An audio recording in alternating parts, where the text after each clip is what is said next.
Bismillahirrahmanirrahim. Assalamualaikum warahmatullahi wabarakatuh. Selamat siang Bapak Ibu yang terhormat. Puji syukur kehadirat Allah Subhanahu wa Ta'ala yang telah melimpahkan rasa sehat, bahagia pada hari ini, sehingga kita dapat berkumpul di sini dalam rangka diseminasi budaya positif yang akan kami paparkan. Yang terhormat Bapak Fajar Subijakto selaku Kepala SMP Negeri 77 Jakarta, yang kami hormati Bapak Ibu Wakil Kepala Sekolah, yang kami hormati pula Bapak Ibu Guru yang dapat berkenan hadir di ruang ini.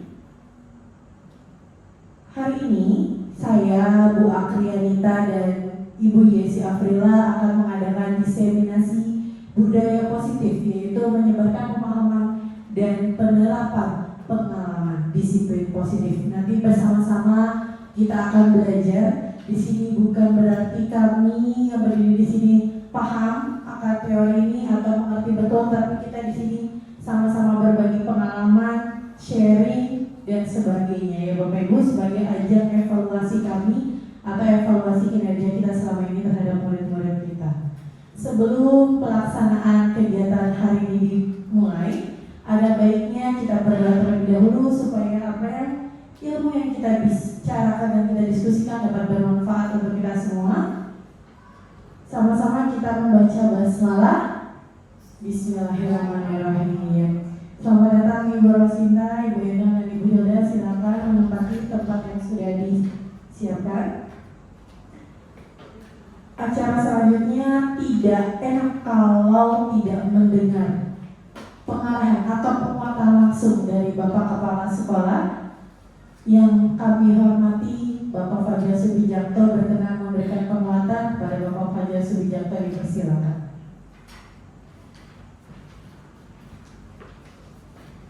Bismillahirrahmanirrahim. Assalamualaikum warahmatullahi wabarakatuh. Selamat siang dan salam sejahtera kita semuanya. Beri doa semoga Bapak Ibu dalam keadaan sehat. Amin ya Rabbal alamin. Yang terhormat Bapak Ibu Wakil Kepala Sekolah dan juga Dewan Guru, dan juga di sini yang sangat kita banggakan adalah para CGP, para calon guru penggerak. Semoga kita semuanya menjadi insan-insan yang paling bersyukur kepada Tuhan Yang Maha Kuasa, dengan betul di tempat ini yang berbahagia semuanya kita menjadi seorang pendidik dan seorang tauladan.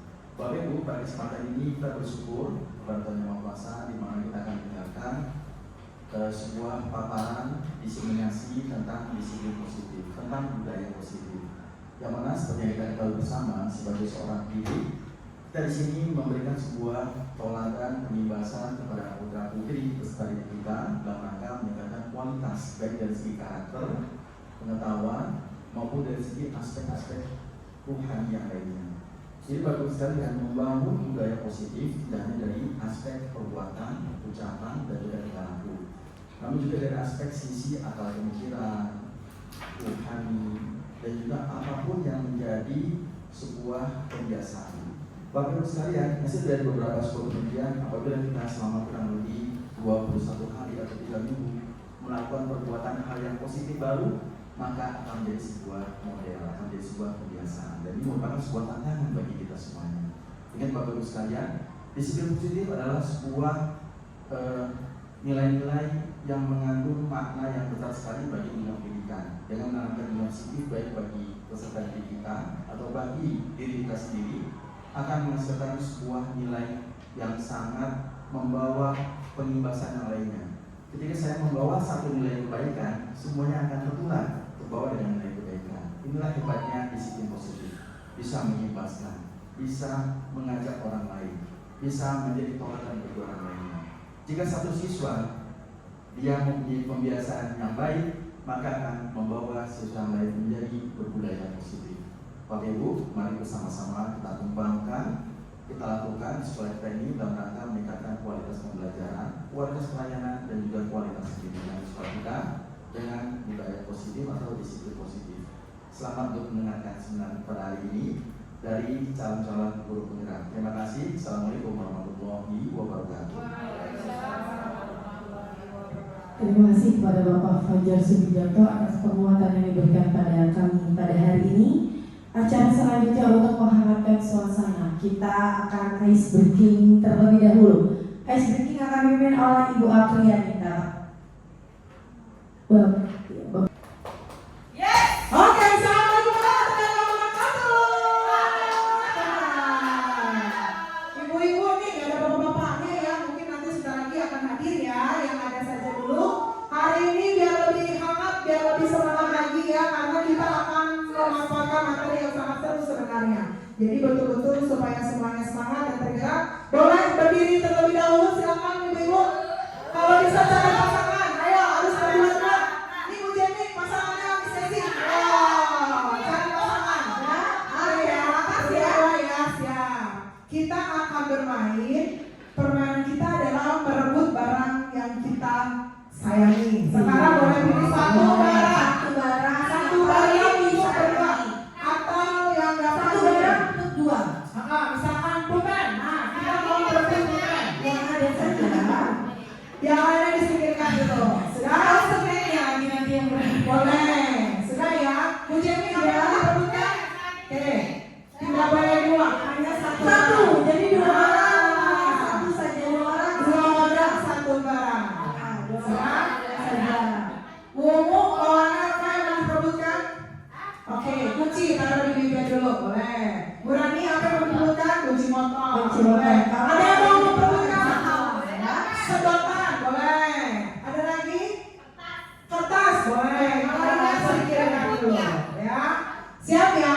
Sudah? Tangan kiri di belakang semua. Tangan kiri di belakang. Tangan kanan di depan. Siap ya? Kalau saya sebut satu, ibu-ibu jawabnya ke atas. Satu ke atas. Satu ke atas. Kalau dua ke depan. Dua ke depan. Dua ke depan. Hati-hati jangan ditolong ya. Kalau tiga ke samping. Tiga ke samping. Dua ke depan. Kalau empat rebut barangnya secepat kilat. Siap ya? Siap. Satu kemana tadi? Ke atas. Dua ke depan. Tiga ke samping. Empat rebut. Nanti yang berhasil dapat hadiah. Hadiahnya apa? Hadiahnya boleh ambil tempelan ini, boleh tempel di wajah temannya ya. Jangan buat tulis-tulisan, boleh buat jenggot-jenggotan ya. Nanti jangan bohong, ayo. Nanti yang menjadi pemenangnya adalah yang paling sedikit jumlah tempelnya. Kita bermain sebanyak 3 sesi. Siap ya? Siap. Persetujuan dulu nih, kesepakatan pertama. Mau berapa tompel nanti ya yang ditempel? Dua dulu. Sepakat dua ya?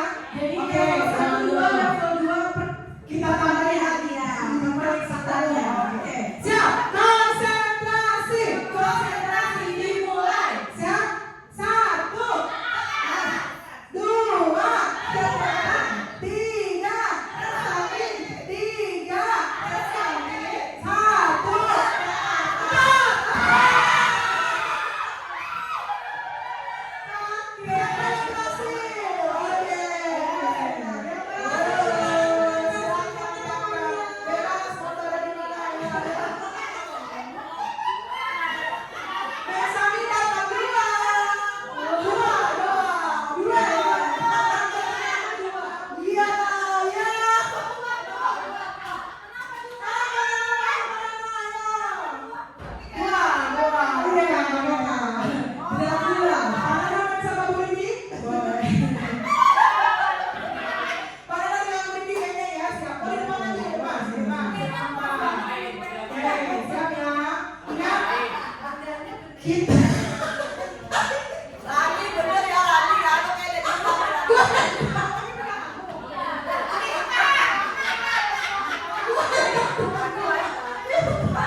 Siap.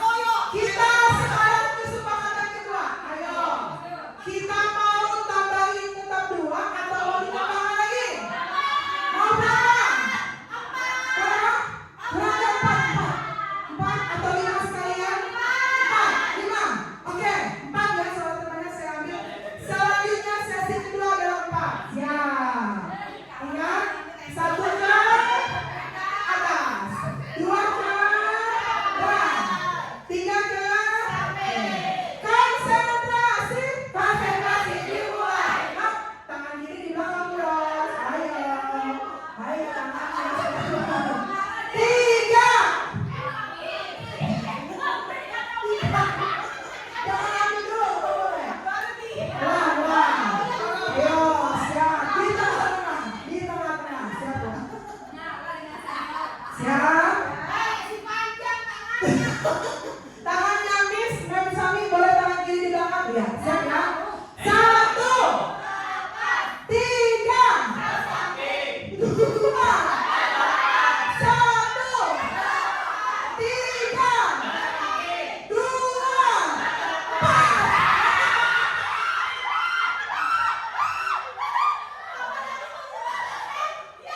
Oke, yang berhasil berat. Angkat tangannya. Angkat tangannya.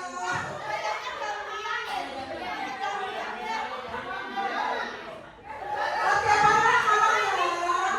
Mana kalah ya? Oke, ayo. Nah, ada lagi Bu. Ayo, siapa yang berkelihatan paling banyak nih? Oke, silakan.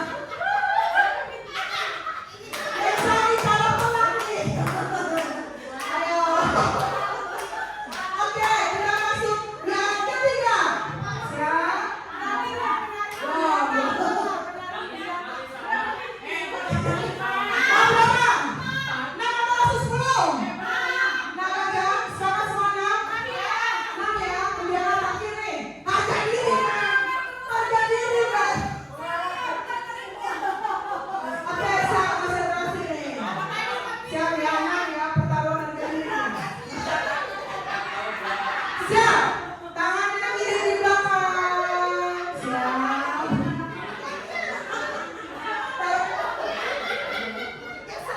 Harus di tengah-tengah.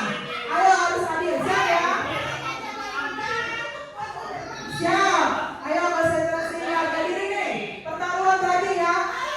Siap. Konsentrasi. 1, 2, 3, 3, 2, 1, 3, 3, 4. Oke, kita lihat siapa yang berhasil juaranya. Ayo, tempel dulu Nam, tempel dulu Nam. Nah, lihat Nam.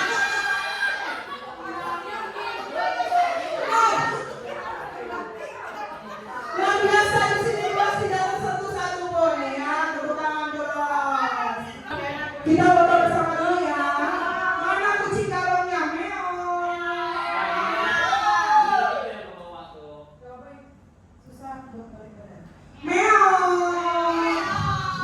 Kita lanjut Bapak Ibu. Jadi pada sesi kali ini akan ada pemaparan beberapa materi yang akan kami sampaikan bertiga. Pada sesi yang pertama yaitu akan disampaikan oleh Ibu Akrianita. Kepada Ibu Akrianita dipersilakan. Ya, baik ya. Alhamdulillah kita sudah SBQ tadi ya, sudah semangat semua ya. Ibu mungkin siap untuk kita berbagi yang kita sudah tahu ya. Mudah-mudahan bisa kita laksanakan di sekolah kita. Konsep inti dari budaya positif secara umum adalah ada di sini beberapa konsep ya. Yang pertama adalah terkait dengan perubahan paradigma belajar, kemudian disiplin positif, nilai-nilai kebajikan, teori motivasi, hukuman, dan juga penghargaan. Ya, ada juga nanti kebutuhan dasar manusia, motivasi perilaku manusia, posisi kontrol guru, keyakinan kelas, dan terakhir adalah segitiga restitusi. Nah, dari semua materi pokok ini kita akan jabarkan satu persatu secara rinci. Mudah-mudahan ya nanti akan ada beberapa simulasi dan studi kasus juga. Dan kita akan berbagi mulai dari saya, kemudian dilanjut dengan sesi dan juga Bu Indi. Kita masuk yang pertama adalah pembelajaran dengan paradigma baru. Kita selama ini sudah terbiasa masuk ke dalam dunia pendidikan menggunakan kurikulum 13 ya dengan KTSP. Namun dengan adanya kurikulum merdeka kita harus bersama-sama memahami dulu nih paradigma apa sih yang harus berubah. Ya, kalau kita terbiasa hanya menekankan pada kognitif, afektif, dan psikomotorik, namun perancangan pada prinsip diferensiasi pada kurikulum merdeka ini sangat betul-betul kita perhatikan, di mana kebutuhan belajar setiap anak itu berbeda-beda. Maka kalau kita mengenal kembali filosofi dari Ki Hajar Dewantara, tujuan utama dari pendidikan sebenarnya adalah untuk mengantarkan anak didik kita menjadi orang yang bermanfaat, selamat, dan juga bahagia. Itu kenapa manusia melakukan sesuatu itu pasti ada sesuatu yang mendorong juga. Ya, saya akan coba lakukan simulasi singkat. Boleh dibantu Bu Rindi dan Miss Yesi.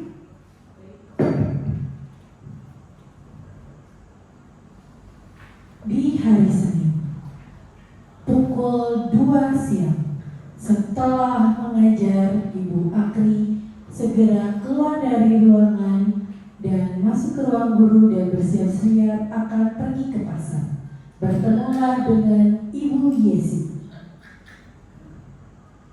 Bu Akri, mau kemana sih? Kok rapi banget pakai helm? Aduh Bu Yesi, saya udah perlu ke pasar nih. Anak saya bajunya ada yang sobek, jadi besok harus segera digunakan. Mau ke pasar sini dulu sebentar. Kan deket Bu jarak sini ke pasar. Kenapa pakai helm sih Bu? Gak apa-apa sih Miss ya. Saya sudah terlalu nyaman kalau kemana-mana ya harus safety seperti itu. Oh oke, baik deh. Silakan deh Bu Akri. Oke, baik Miss ya. Iya. Baik Bapak Ibu, sudah kita lakukan simulasi.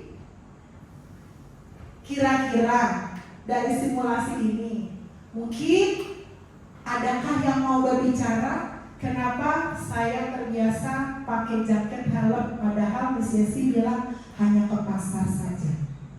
Boleh? Silakan yang mau berbicara mungkin. Boleh, Bu Endang, silakan di tangan Tuan. Terima kasih Bu Endang. Oke, terima kasih Ibu Akri. Menurut saya karena Bu Akri ini sudah terbiasa dengan keselamatan diri sendiri, ya, terutama dengan menggunakan helm, jaket. Kalau jaket mungkin dengan pergi siang, jadi dia tidak kepanasan, badannya nggak hitam ya. Terus kalau pakai helm mungkin aman karena ya in case kalau misalnya di jalan ada terjadi apa-apa, dia safety karena dia sudah pakai helm dan kemudian juga kan panas, jadi nggak ini. Okay. Baik, terima kasih. Tepuk tangan buat Bu Endang ya. Terima kasih untuk kesempatan yang diberikan kepada saya. Kita masuk ke konsep selanjutnya tentang keyakinan kelas oleh Miss Yesi. Silakan Miss. Oke, SMP 77 siap bangun Indonesia. Oke, masih semangat ya Bapak Ibu ya. Kembali lagi saya memperdalami lagi apa yang disampaikan oleh Bu Akri tentang kebajikan universal karena berkaitan Bapak Ibu dengan keyakinan kelas. Ya, baik. Kita lanjut. Tujuan khususnya kenapa harus kita memahami tentang keyakinan kelas? Yang pertama, menganalisis pentingnya memiliki keyakinan sekolah atau kelas sebagai fondasi dan arah tujuan sebuah sekolah atau kelas yang akan menjadi landasan dalam memecahkan konflik atau permasalahan di dalam sebuah sekolah atau kelas. Nah, ini perlu banget mengapa di kelas atau sekolah membuat keyakinan kelas dan keyakinan sekolah. Yang kedua, menjelaskan proses pembentukan dari peraturan-peraturan beralih ke keyakinan kelas. Awalnya kalau kita sering dengar itu kan jangan kita dengar keyakinan ya. Yang kita dengar itu adalah peraturan kelas, peraturan sekolah. Nah, sekarang bukan itu lagi Bapak Ibu yang diharapkan dari budaya positif. Yang diharapkan adalah kita, kesadaran dalam diri kita. Yang ketiga, berpikir kritis, kreatif, reflektif, dan terbuka dalam menggali nilai-nilai yang dituju pada peraturan yang ada di sekolah mereka masing-masing. Nah, ini tadi berkaitan dengan Bu Akri. Nilai-nilai kebajikan yang ada dari kita aja dalam visi profil pelajar Pancasila itu termasuk nilai kebajikan, Bapak Ibu. Ya, profil pelajar Pancasila mandiri, kreatif, berkepentingan global itu termasuk nilai-nilai kebajikan universal. Dan banyak lagi nilai-nilai kebajikan universal. Nah, ini pertanyaan penting untuk Bapak Ibu. Keyakinan kelas dan peraturan kelas adalah hal yang sama, benar atau salah? Betul sekali, salah. Keyakinan kelas berbeda dengan peraturan kelas. Selanjutnya Bapak Ibu, keyakinan kelas berlandaskan nilai-nilai kebajikan atau prinsip universal, benar atau salah? Betul sekali. Oke, selanjutnya nih Bapak Ibu, masih menyambung dengan materi Bu Akri tadi tentang nilai-nilai kebajikan. Kita kuatkan kembali Bapak Ibu. Menurut Bapak Ibu, nilai kebajikan apa ini? Menggunakan helm saat mengendarai motor. Yes, keselamatan. Yang kedua Bapak Ibu, membuang sampah pada tempatnya. Kebajikan apa? Kebersihan. Betul sekali. Selanjutnya, dilarang menggunakan kata-kata kasar. Betul sekali. Kesopanan atau menghormati orang lain. Baik. Tadi di tujuan awal kita mengatakan mengapa dari peraturan menjadi keyakinan. Pasti ada pertanyaan dalam diri kita, kok dari peraturan mengapa harus menjadi keyakinan? Ini jawabannya Bapak Ibu. Yang pertama dari pengertian. Berdasarkan KBBI, ada guru bahasa Indonesia nih di sini ya. Kalau peraturan artinya ketentuan yang dipakai sebagai tatanan atau panduan. Dan ini berasal dari luar individu. Nah, yang kita sepakati dari materi Bu Akri bahwa yang harus kita tumbuhkan adalah kesadaran dalam diri, motivasi intrinsik, bukan eksternal. Keyakinan, kepercayaan yang sungguh-sungguh dengan mengaitkan nilai-nilai kebajikan. Dan ini penentunya adalah motivasi intrinsik. Nah, itu Bapak Ibu, kenapa kita harus mengubah peraturan menjadi keyakinan. Dan yang kedua, keyakinan kelas merupakan nilai-nilai kebajikan universal yang disepakati secara tersirat dan tersurat, lepas dari latar belakang suku, negara, bahasa, maupun agama. Dan yang ketiga, dan melalui keyakinan kelas, maka akan terwujudlah budaya positif. Inilah tujuan kita Bapak Ibu. Oke, budaya positif. Ini tujuan kita. Mengapa harus budaya positif? Mengapa harus keyakinan kelas terlebih dahulu? Kita lihat dalam lingkarannya Bapak Ibu. Yang paling kecil itu adalah kelas, lalu keyakinan kelas. Kita terapkan dulu di kelas. Elemen terkecilnya kita terapkan dulu di kelas. Ketika anak di dalam kelas sudah tumbuh kesadaran dirinya, maka dia akan memberikan lingkungan yang positif kepada kelas-kelas yang lain, teman-teman yang lain. Maka terwujudlah budaya positif. Keyakinan kelas di mana seseorang akan lebih tergerak dan bersemangat untuk menjalankan keyakinannya daripada hanya sekedar mengikuti serangkaian peraturan. Jadi keyakinan keras itu tidak boleh dia menggunakan kata-kata poin ini mendapatkan sanksi sekian. Poin kedua, mendapatkan sanksi sekian itu nggak boleh seperti itu Bapak Ibu dalam membuat keyakinan kelas. Selanjutnya, lingkungan positif. Ketika keyakinan kelas sudah tumbuh di dalam kelas kita masing-masing, maka akan terciptalah lingkungan positif di mana peserta didik itu akan memberikan pendapat dalam membuat keyakinan kelas sehingga mereka berkembang menjadi pribadi yang kritis, penuh hormat dan bertanggung jawab dengan nilai-nilai yang mereka yakini. Dan selanjutnya, ketika semua lingkungan kita sudah menerapkan keyakinan ini, maka akan tumbuhlah atau terwujudlah budaya positif sekolah. Ini yang paling penting. Nilai-nilai dan kebiasaan di sekolah yang berpihak pada murid agar mereka dapat berkembang menjadi pribadi yang mempunyai karakter sesuai dengan profil pelajar Pancasila. Nah, makanya kemarin visi kita apa Bapak Ibu? Terwujudnya lulusan SMPN 77 yang memiliki profil pelajar Pancasila. Profil pelajar Pancasila yang nilai-nilai kebajikan universal. Ini kita udah masuk nih visi kita ke budaya positif sudah. Tapi bagaimana kita mulai dari elemen terkecil dulu? Yaitu kita mulai dari kelas kita.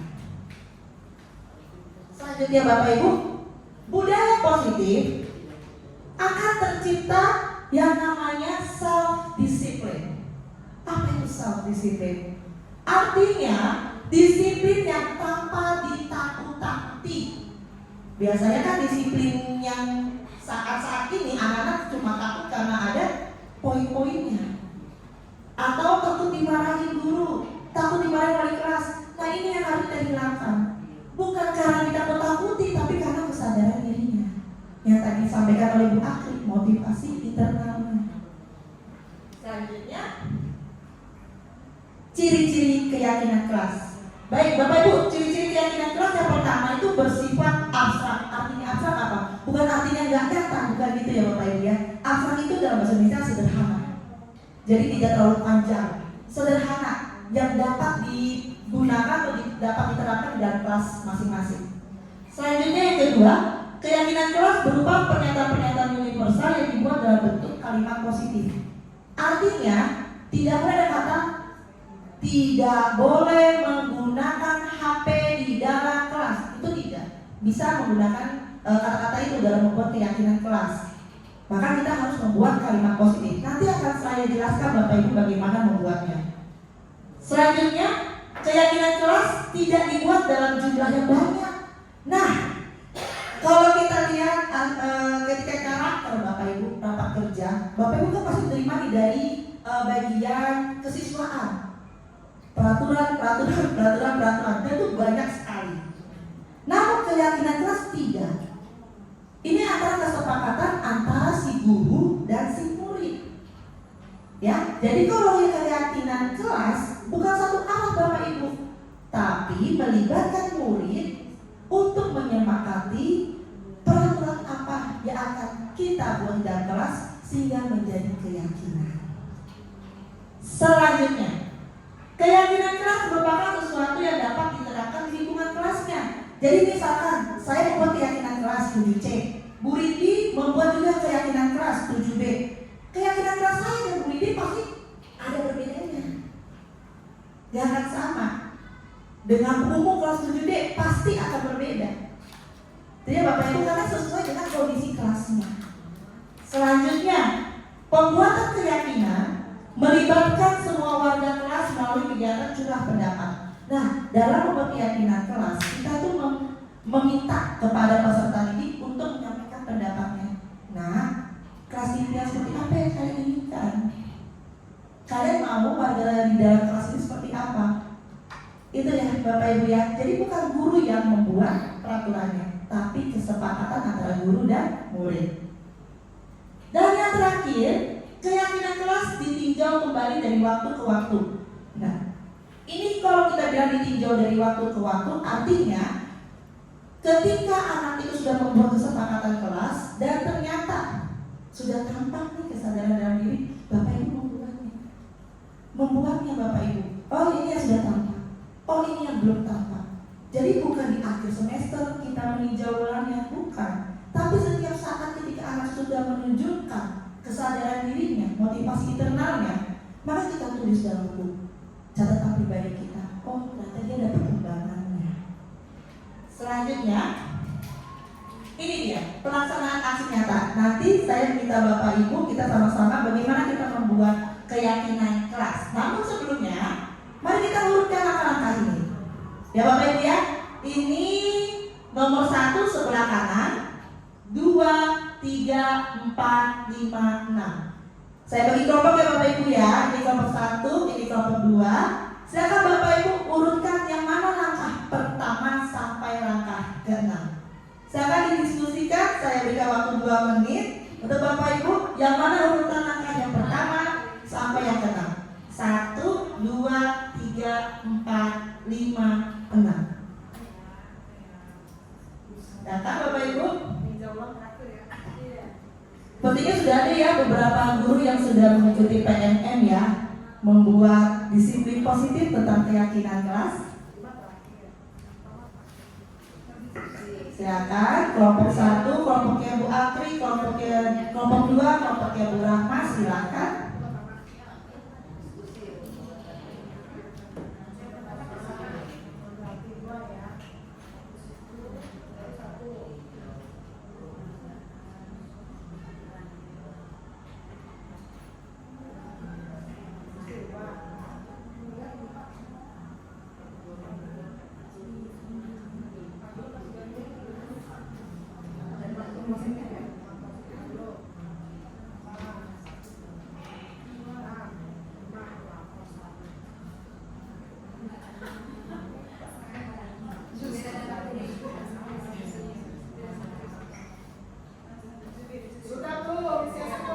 Kelompok 1 sudah, bagaimana dengan kelompok 2?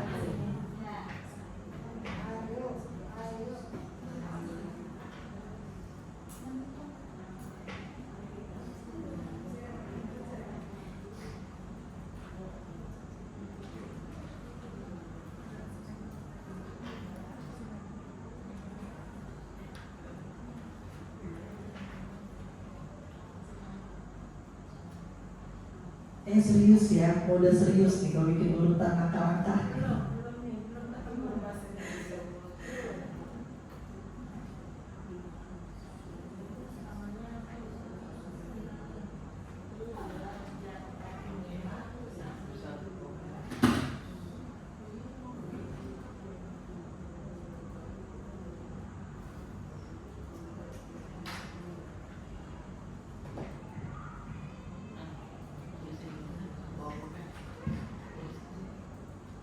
Boleh kelompok 1 saya minta jawabannya? Kelompok 1 jawabannya? Masalah yang panis.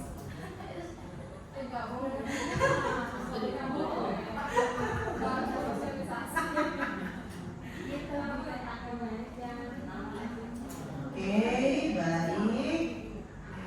Bagaimana dengan kelompok 2?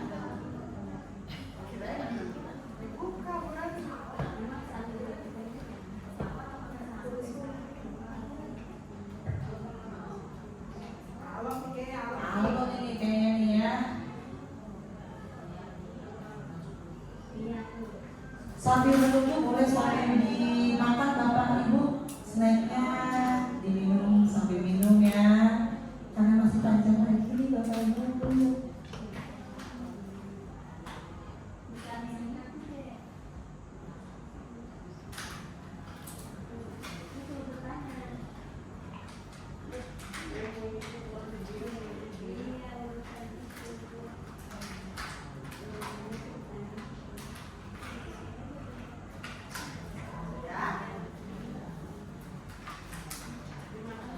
Oke, baik. Berbeda ya jawaban kelompok 1 dan kelompok 2. Kelompok 1 dia diawali dengan nomor 2, berdiskusi memunculkan peraturan-peraturan yang perlu ditaati warga kelas. Sedangkan kelompok 2 diawali dengan nomor 1, berdiskusi mengenai gambaran perilaku yang mencerminkan keyakinan kelas.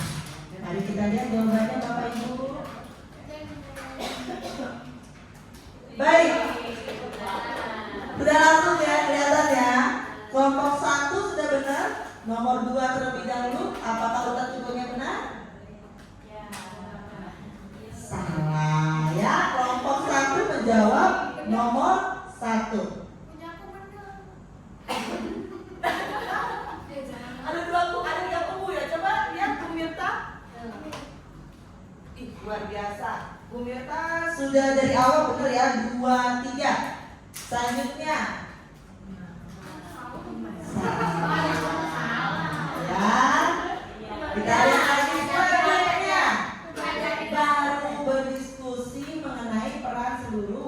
ya kelas. Dan terakhir meninjau ulang. Meninjau ulang itu paling terakhir. Ini susunan yang benar Bapak Ibu. 2, 3, 6, 1, 4, 5. Oke. Yuk kita simulasi ya. Kita buat bagaimana membuat urutan ini. Nah, ini dia Bapak Ibu. Yang pertama, berdiskusi memunculkan peraturan-peraturan yang perlu ditaati wali kelas. Biasanya kita ngomong gini ya. Baik anak-anak, sekarang kita akan membuat keyakinan kelas ya. Baik, menurut kalian kelas impian atau seperti apa kalian ingin saat proses pembelajaran di dalam kelas? Nah, biasanya anak-anak tuh masih tahu pendapatnya. Tidak membuang sampah di kelas, Miss. Oke. Tidak terlambat mengumpulkan tugas. Tidak bermain HP saat pembelajaran. Tidak berbicara kasar. Ini contoh-contohnya. Nah, ini nomor 1 Bapak Ibu. Memunculkan peraturan-peraturan yang perlu ditaati warga kelas. Masih peraturan, belum keyakinan. Yang kedua, mengubah peraturan menjadi kalimat yang lebih positif. Kita lihat nomor 1 Bapak Ibu. Dari kata tidak membuang sampah di kelas, kita ubah ke kalimat positifnya menjadi menjaga kebersihan kelas. Yang kedua, tidak terlambat mengumpulkan tugas. Kita ubah menjadi tepat waktu mengumpulkan tugas. Yang ketiga, tidak bermain HP saat pembelajaran. Kita ubah menjadi menggunakan HP saat diizinkan guru. Yang keempat, tidak berbicara kasar. Kalimat positifnya berkata dengan sopan kepada guru dan teman. Ini urutan yang kedua, mengubah kalimat peraturan tidak menjadi kalimat yang lebih positif. Selanjutnya yang ketiga, menyarikan peraturan-peraturan menjadi nilai-nilai kebajikan. Sudah mulai berubah. Dari peraturan menjadi nilai-nilai kebajikan. Tidak membuang sampah di kelas menjadi menjaga kebersihan di kelas, maka nilai kebajikannya adalah kebersihan. Yang kedua, tepat waktu mengumpulkan tugas. Nilai kebajikannya tanggung jawab. Yang ketiga, menggunakan HP saat diizinkan guru. Nilai kebajikannya komitmen atau kontrol diri. Yang terakhir, berkata dengan sopan kepada guru dan teman. Nilai kebajikannya adalah saling menghormati. Oke, Bapak Ibu, sekarang urutan keempat. Berdiskusi mengenai gambaran perilaku. Nah, di sini kita kasih tahu anak-anak. Anak-anak ternyata kalau menjaga kebersihan di dalam kelas, perilaku apa yang kita lakukan? Yang pertama, membuang sampah pada tempatnya. Yang kedua, melaksanakan piket kelas. Itu ya Bapak Ibu ya. Lalu yang misalkan tadi ya, menggunakan HP saat diizinkan guru. Kita lihat nomor 3 Bapak Ibu. Contoh perilakunya, fokus dalam belajar. Yang kedua, memanfaatkan HP untuk menunjang proses pembelajaran. Jadi kita di sini bersama dengan murid mencarikan gambaran perilaku atas nilai kebajikan yang sudah disepakati. Selanjutnya, yang kelima, berdiskusi mengenai peran seluruh warganya. Nah, di sini kita berikan peran anak-anak dalam kesepakatan yang sudah mereka buat, yaitu setelah keyakinan kelas terbentuk, mereka akan menjelaskan bahwa seluruh warga kelas harus bekerja sama. Nah, makanya biasanya Bapak Ibu ketika kita membuat keyakinan kelas ada tanda tangan wali kelasnya bahwa sudah disepakati ini akan dilaksanakan oleh seluruh warga di dalam kelas. Dan yang terakhir, meninjau ulang. Nah, ini tugas kita Bapak Ibu. Anak murid pun juga akan selalu mengingatkan temannya ketika kesepakatan itu dilanggar, keyakinan itu dilanggar, maka kita harus meninjau ulangnya. Apakah anak-anak sudah tampak atau belum tampak kesadarannya? Itu ya Bapak Ibu ya. Selanjutnya, dari 7 pilihannya di atas, Bapak Ibu, dari 7 pilihannya di atas, untuk nomor 1, selalu kembalikan buku ke tempatnya. Nilai kebajikan apa, Bapak Ibu? Tanggung jawab? Betul sekali, tanggung jawab. Coba cari yang kedua, Bapak Ibu. Dilarang mengganggu orang lain. Ya, menghormati orang lain. Good. Lanjut Bapak Ibu, hadir di sekolah 15 menit sebelum pembelajaran dimulai. Berkomitmen. Oke. Lanjut Bapak Ibu, dilarang melakukan kekerasan. Nilai kebajikan apa? Keselamatan. Betul sekali Bapak Ibu. Selanjutnya, dilarang menggunakan narkoba. Kesehatan. Betul sekali. Bergantian atau menunggu giliran. Kesabaran atau bersabar. Dan yang terakhir, jangan berlari di kelas atau koridor. Keamanan. Nah, ini namanya nilai kebajikan Bapak Ibu selain dari profil pelajar Pancasila. Nah, pelaksanaan menumbuhkan budaya positif melalui keyakinan kelas bertujuan menciptakan komunikasi yang baik antara guru dan murid. Yang kedua, mewujudkan merdeka belajar. Dan yang ketiga, membiasakan budaya dan disiplin positif. Dan yang terakhir, melibatkan murid dalam menentukan kelas impiannya sehingga mereka akan lebih bertanggung jawab. Baik, selanjutnya, apakah Bapak Ibu sudah memahami perbedaan keyakinan kelas dan peraturan kelas? Sudah? Baik, selanjutnya yang kedua, apakah Bapak Ibu sudah mengerti bagaimana membuat keyakinan kelas yang efektif? Lumayan. Selanjutnya, refleksi nih Bapak Ibu tentang keyakinan kelas. Sebutkan 1 kalimat terkait yang Bapak Ibu pahami tentang keyakinan kelas. Ada satu orang? Siapa? Bu Rani. Oke, silakan Bu Rani. Ya, terima kasih Sesi.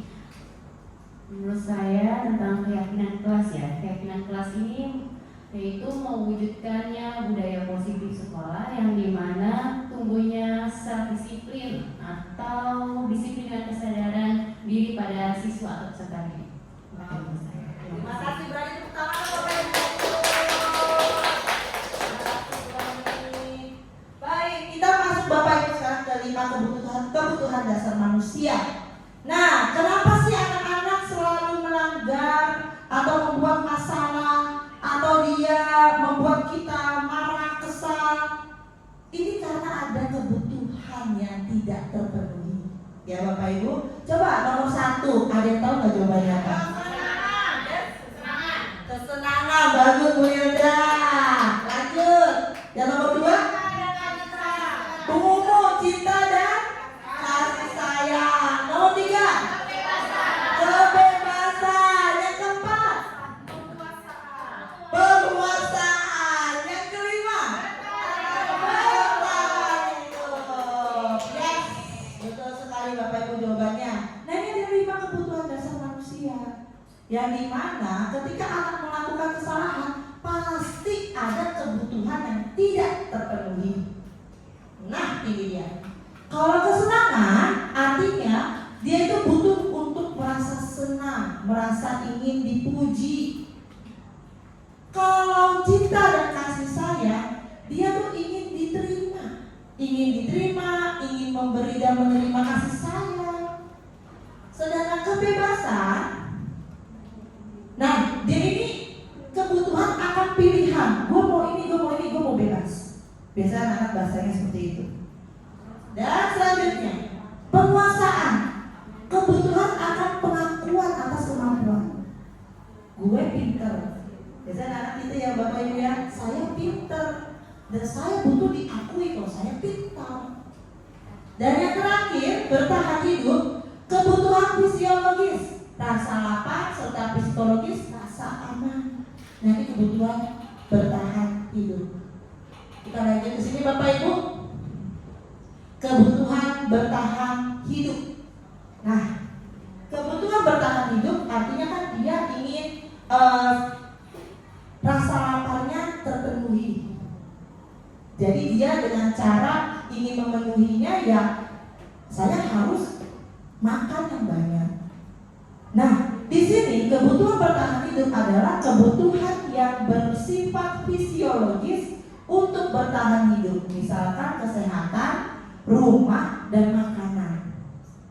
Ini namanya survival. Dan selanjutnya, yang nomor 2, cinta dan kasih sayang, kebutuhan untuk diterima. Kebutuhan ini adalah kebutuhan psikologis dan kebutuhan ini meliputi kebutuhan akan hubungan dan koneksi sosial, kebutuhan untuk memberi dan menerima kasih sayang, dan kebutuhan untuk merasa menjadi bagian dari suatu kelompok. Nah, ini mungkin kalau ada anak yang merasa kok aku kayaknya gak pernah dilibatkannya dalam kelompok ini, kok saya tidak pernah dilibatkannya oleh guru ini. Nah, anak ini sedang merasa ingin disayangi, ingin dilibatkan. Dan yang ketiga, penguasaan, kebutuhan akan pengakuan atas kemampuan. Nah, di sini anak-anak dengan sekuat tenaganya mereka ingin merasa diakui. Gue terampil, saya punya bakat ini, tolong diakui. Saya mendapatkan nilai 100 di matematika, tolong diakui. Dan yang terakhir, dan keempat, kebebasan, kebutuhan akan pilihan. Boleh Pak Jaki, silakan. Ini dia aktor kita ya. Oke, terima kasih Pak Jaki. Yes, kebebasan artinya kebutuhan untuk bebas, di mana anak-anak itu merasa mandiri untuk melakukan sesuatu. Dan yang terakhir, kesenangan. Nah, di sini mereka mencari kesenangannya biasanya iseng. Kalau anak sudah mulai iseng, berarti dia itu sudah memenuhi kebutuhan rasa kesenangan. Nah, ini ada pertanyaan tematik Bapak Ibu, mohon dibaca kasusnya Ibu Ambar, guru wali kelas 2A di SD Pelita Hati, sedang bingung menghadapi ulah salah satu muridnya bernama Doni. Ibu Ambar itu wali kelasnya, Doni itu anak didiknya. Beberapa anak di kelas 2A telah datang padanya dan mengeluhkan Doni yang seringkali meminta bekal makan siang anak-anak. Jadi Doni ini sering banget meminta bekal makan siang teman-temannya. Malah, jika Anda menghadapi situasi seperti Ibu Ambar, apa yang akan Anda lakukan? Menurut Anda, kira-kira apa alasan Doni melakukan hal itu? Nah, ya Bapak Ibu, jika jawaban Doni karena ia lapar dan orang tuanya tidak membawakan bekal makan siang, maka kebutuhan apa yang sedang dicukupi oleh Doni? Bertahan hidup. Jadi ketika Bu Ambar menangani Doni dan Doni menjawab karena dia lapar, maka dia sedang memenuhi kebutuhan bertahan hidup. Ini ya Bapak Ibu ya. Selanjutnya, jika Doni menjawabnya karena dia merasa senang temannya jadi memperhatikan dia, jadi dia ngambil bekal temannya karena dia merasa senang. Wah, berarti temen gue memperhatikan aku nih. Dan ketika temannya melaporkan tindakannya ke gurunya dan gurunya memberitahu ke orang tuanya, kebutuhan apa yang mau dipenuhi oleh Doni? Ya? Dia itu tadi senang ketika temannya melaporkan masalah dia ke gurunya, lalu gurunya melaporkan lagi ke orang tuanya. Kebutuhan apa yang mau dipenuhi? Nah, betul Bapak Ibu, kasih sayang, karena dia memerlukan perhatian dari teman, dari guru, dari orang tua. Oke, selanjutnya Bapak Ibu, jika Doni menjawab, dia merasa hebat karena temannya jadi takut dengan dia. dia dan menuruti keinginannya. Maka Doni sudah memenuhi apa? Bapak Ibu? Penguasaan. Nah, di sini dia ngambil bekal temannya secara paksa. Temannya takut sama dia. Nah, ini dia merasa, wah, kebutuhan penguasaan aku terpenuhi. Lanjut, Bapak Ibu, jika Doni menjawabnya, dia merasa bosan dengan bekal yang dia bawa. Lalu dia ingin ibunya selalu membawa bekal yang berbeda. Nah, kebutuhan apa yang ingin dipenuhi Doni?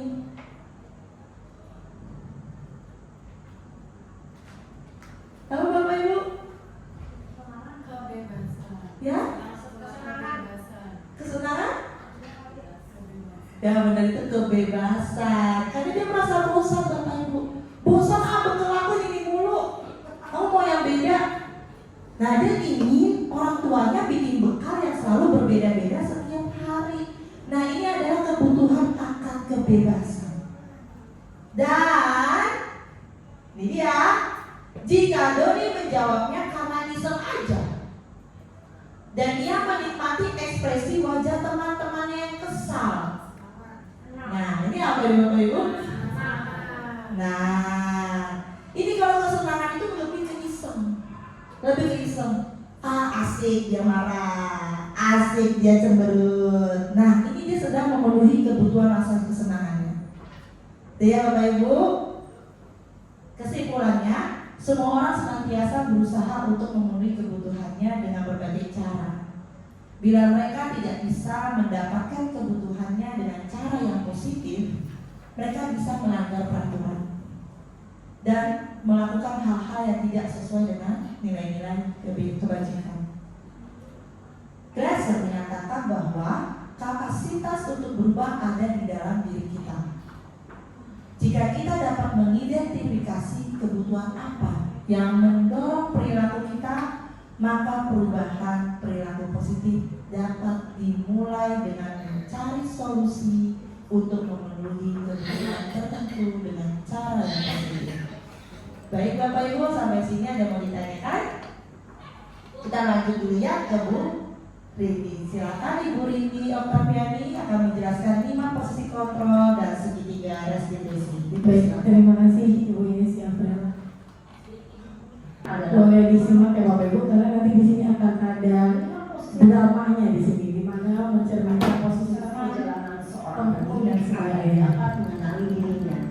Pada video kali ini, kita akan membahas tentang 5 posisi kontrol yang dikembangkan oleh Diane Dawson dan contoh penerapannya.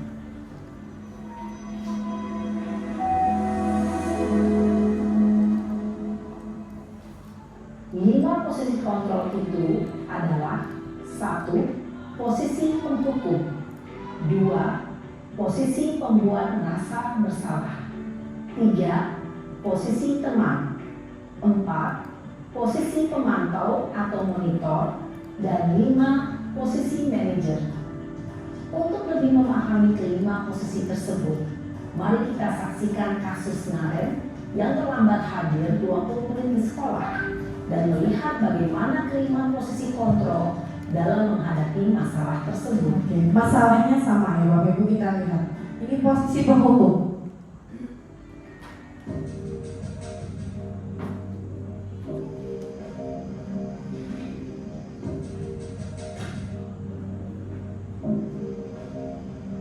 Naren,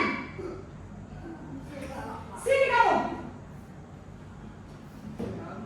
Selamat pagi Bu.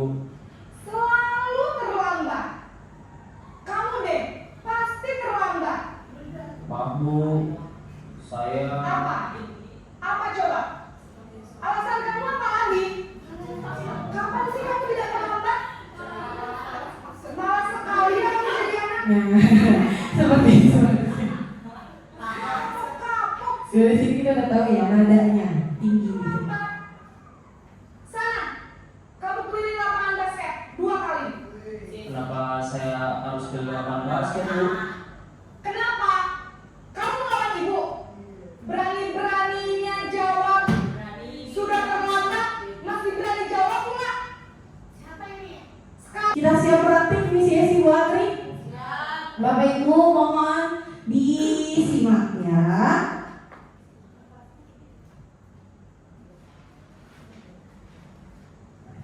Langsung saja Bu Indri ya. Di sini kita akan mendemokan suatu peristiwa yang mungkin sering kita alami sehari-hari dalam proses pembelajaran ya. Pada suatu hari di kelas 7B, yaitu pada pelajaran bahasa Inggris, yang menjadi gurunya adalah Mem Sami. Di kelas tersebut, setelah ulangan diberikan kertas ulangan kepada dua siswi, yaitu Yesi dan Akri, oleh guru tersebut.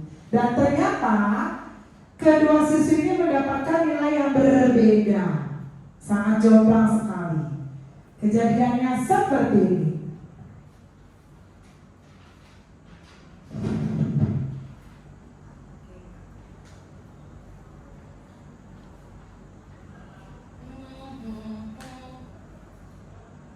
Kenapa Kamu Akri? Aku dibagi nilai ulangan segini jelek banget. Berapa yang nilai kamu? Di bawah KKTP cuma dapat nilai 50. Saya 90. Kamu 50? Nggak belajar lo ya? Makanya belajarnya tuh yang lebih keras lagi. Belajar yang bener lo. Teman-teman, Akri dapat 50. Gue 90 dong. Keren kan gue? Kamu jahat, aku kan malu depan teman-teman dikasih tahu.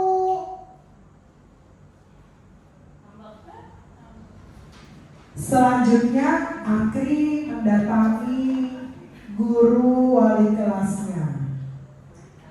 Wali kelasnya mendatangi Akri saat jam istirahat, di mana Akri sedang sedih karena dia dipermalukan di depan kelas.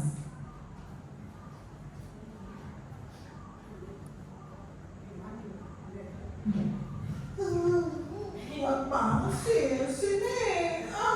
Malu. Akri, kamu kenapa? Kok menangis? Itu Bu, aku dibikin malu sama Yesi di kelas. Bagaimana ceritanya? Tadi pelajarannya Mem Sami, semua kan dibagi kertas nilainya. Terus ulangan aku jelek. Terus nih si Yesi cerita teman-teman semua bilangin aku nilainya jelek. Aku jadi malu. Aku sebel sama Yesi. Oke Akri, sekarang Akri tenangkan dulu ya. Tapi Akri bahwa nilai ini bisa dirubah dengan belajar yang sungguh-sungguh lagi ke depannya.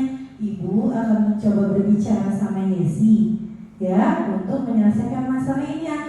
Akri sekarang silakan beristirahat, makan, dan menjadi happy kembali. Oke Akri? Janji aku. Janji, mana janjinya? Janji. Oke, di akhir waktu wali kelas mencoba menghubungi Yesi untuk menanyakan kejelasan. Yesi, boleh ketemu dengan ibu dulu sebentar nak? Oh iya Bu, Baik, silakan Yesi duduk. Iya Bu. Halo Yesi, Iya Ibu. apa kabar? Ibu. Sehat Yesi hari ini? Sehat Ibu. Gini Yesi lagi ada masalah tidak? Tadi ibu sempat melihat Akri di belakang menangis. Ada yang ingin Yesi jelaskan atau ceritakan kepada ibu? Tadi saya masih tahu teman-teman kalau nilainya Akri kecil Bu. Terus Akri nangis Bu. Oke, jadi Yesi mengejek Akri karena nilai ulangan Akri lebih kecil dari Yesi. Iya Bu. Baik, Yesi bersifat bangga terhadap pencapaian diri itu sah-sah saja, dan itu wajar dilakukan oleh Yesi. Yesi merasa senang kalau nilai Yesi bagus. Ya, tapi menurut Yesi, adakah hal lain yang merugikan orang lain dari kegiatan yang Yesi lakukan mengejek Akri? Saya karena mendapatkan nilai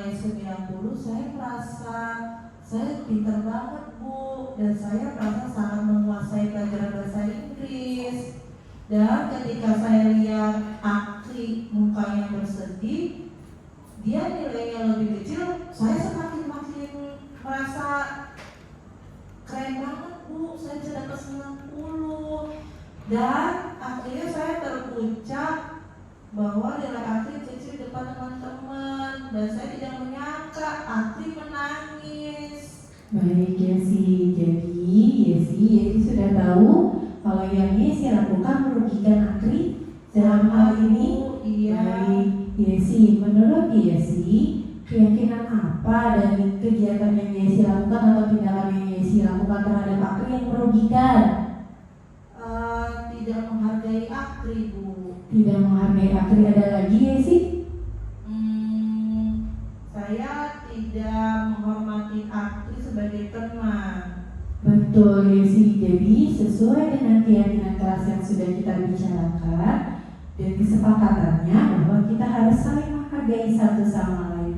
Menurut Ibu, ada tindakan lain yang bisa Yesi lakukan, kesenangan yang Yesi dapatkan dengan cara tidak merugikan orang lain.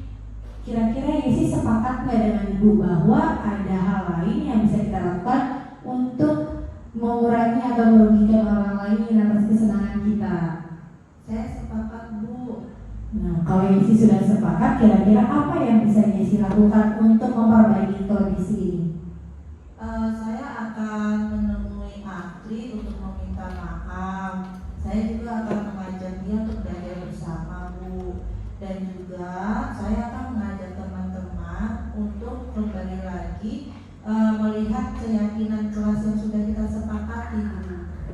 Luar biasa Yesi, Ibu sangat menghargai tindakan Yesi atau upaya Yesi untuk mengatasi masalah ini. Sekarang Yesi temui Akri, Yesi minta maaf dan silakan meninjau ulang kembali keyakinan kelas yang akan kita buat dan sudah kita buat ya. Yesi, terima kasih Yesi. Terima kasih dari Yesi. Baik Bu. Yesi bertemu Akri dan lalu meminta maaf. Akri, Ngapa kamu kesini-sini segala? Aku marah sama kamu. Akri, saya minta maaf ya. Saya tahu saya tadi sudah mempermalukan kamu di depan teman-teman. Saya janji tidak akan mengulanginya lagi, Akri. Benar, kamu gak akan ejek-ejek aku lagi. Enggak, saya janji deh, swear. Tapi aku gak bisa bahasa Inggris. Gimana dong? Nah itu, saya mau ngajak kamu kita belajar. Benar, kita belajar bersama. Iya. Boleh, boleh. Oke ya, siap. Terima kasih Yesi. Baik Oke. Bapak Ibu, berikut adalah contoh yang kita laksanakan. Semoga dengan contoh ini bisa membuat Bapak Ibu ada gambaran bagaimana menerapkan segitiga restitusi. Kita sama-sama berproses bersama ya Bapak Ibu untuk mencapai disiplin positif, tidak hanya menjadi keterpaksaan tapi sudah menjadi karakter, betul ya? Karakter di SMP Negeri 77 Jakarta. Kita sudah di akhir perjumpaan Bapak Ibu. Terima kasih banyak. Oh, ada yang ingin bertanya Bapak Ibu? Bu Indri mau bertanya boleh?